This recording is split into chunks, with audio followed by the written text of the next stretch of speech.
100 টাকার সসের বোতল ভরতে কতগুলো 2 টাকার প্যাকেট সস লাগবে? কারণ আমি জানতে চাই বোতল কেনাই বেশি লাভ নাকি সেই টাকায় সসের প্যাকেট কেনা বেশি লাভ। এভাবে হবে না।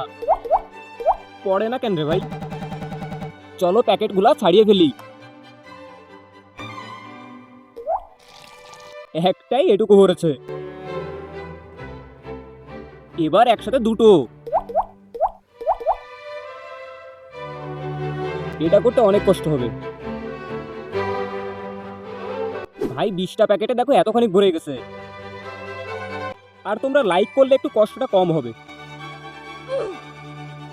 আরে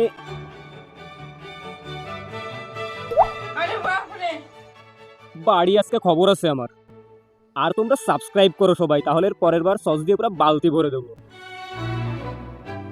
তো 100 টাকার সসের বোতল ভরতে 2 টাকা দামের 47টা প্যাকেট লাগছে, যার দাম পড়ছে 94 টাকা। এতেই বোঝা যায় যে বোতল না কিনে প্যাকেট কিনলে লাভ থাকবে 6 টাকা।